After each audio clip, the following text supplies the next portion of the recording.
Kayo po ba mga bossing ko ay isa sa mga nag-iisip sa ngayon kung ano kaya ang mga pinakamabibisang pamamaraan para tayo ay swertihin?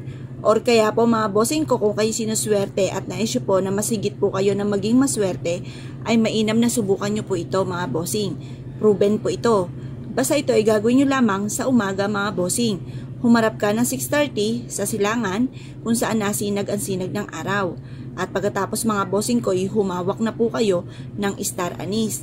Etong star anise nito ay napakaganda. Nung ako po mga bossing ko yung nagre-ritual ay kaagad ko itong nakita. At kaagad ko itong itinabi mga bossing. Pero, ano't ano man at wala kayong ganito at kahit durog na star anise ay pwede rin naman mga bossing. Baka kayo ay ma-pressure, sabihin nyo ano ba yan, magtuturo rin naman wala naman akong ganun. Kaya masasabi ko lamang, ano't ano man na star anise na meron po kayo ay pwede po yan kahit durog po yan. Ngayon po mga bossing, gagamitan po natin ito ng kandilang berde. Kung kayo po mga bossing ko ay masipag na tao at minsan ay napapaisip ka kung anong problema po sa inyo kung bakit lagi na lang kayo minamalas, ay mainam na subukan nyo po ito mga bossing. Ako po ay may tuturo mga bossing. Naku, ewan ko lamang kung kayo po ay hindi pa magsunod-sunod ang swerte po sa inyo mga bossing. Basta kapag kayo gumawa ng ganito mga pamamaraan ay may positibo kang pananaw sa buhay. Ngayon pa mga bossing, ganito po inyo pong gagawin. Kumuha po kayo ng star anise. At pagkatapos ay kumuha ka ng berdeng kandila. Ang berdeng kandila ang ating gagamitin dahil ang berde ay for money. Ito po ay may ilaw, mayroon po siyang sinde upang sa ganoon ay liwanag na ating buhay tungo sa ating tagumpay. Ang sabi nga po nila mga bossing, kapag marami ka mga problema pinagdadaanan, gamitan nyo ito ng mga powerful kagaya ng kandila mga bossing at ganoon din po ang star anise. Ang gawin nyo lamang mga bossing ko ay mag-wish po kayo. Sabihin nyo po sa pamamagitan nito ay magtutuloy-tuloy na ang pasok ng swerte at kailanman hindi na ako mamumblema tungkol sa usapin ng pera. Kung mapapansin ninyo ay napakaganda ng sinde ng ating kandila. Isang good sign po yan mga bossing ko na may swerteng darating. Dahil mga akala mo'y sumasayaw ang ating kandila, yan po ay nagdidiwang dahil sa swerteng darating at napakaganda ng sindi po niya. Yan po isa sa mga pinakamaganda na dapat po ay ganyan ang maging itsura ng ating kandila.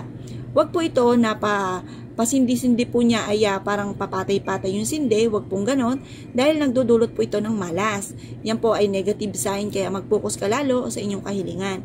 Ngayon po mga bossing, para makatawag tayo ng swerte, itatapat nyo lamang po at tayo magsisinde ng star anise. Ang sindi nito mga bossing ko at ang aroma nito ay napakabango. Kaya magukol kayo ng panalangin habang kayo ay nagsisindi. Sa pamamagitan nito ay magtutuloy-tuloy na ang pasok ng swerte at kailanman hindi na ako mamumblema tungkol sa usapin ng pera. I-wish nyo na ng todo-todo ang gusto po ninyo mga bossing na nakaharap ka sa may silangan. Magkakaroon ako ng napakaraming pera. Sa pamamagitan ng sipag at tiyaga at pananalig sa mahal na Panginoon, lahat ng mga pangarap ko ay matutupad. Mag-wish na po kayo ng mula sa inyong pong puso na walang gamit na sana, direct to the point mga bossing.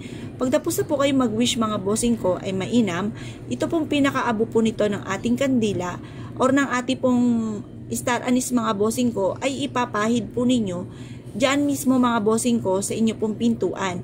Pero sa may pader nyo siya ipapahid at hindi sa sahig. Sabihin nyo po ay matutupad lahat ang mga pangarap ko sa aking pong buhay. Yung mismong uling po nito mga bossing, yun po ang ipapahid po ninyo. Ito po mga bossing ko ay makakatulong upang sa ganon, ang swerte nyo po ay tuloy-tuloy at kung ano man ang mga kamalasan ay kagad po itong malampasan at hindi nyo po matambayan. Kaya kung ko pinaniwala at naisyo po itong gawin ay siya mga bossing, good luck po sa inyo po lahat.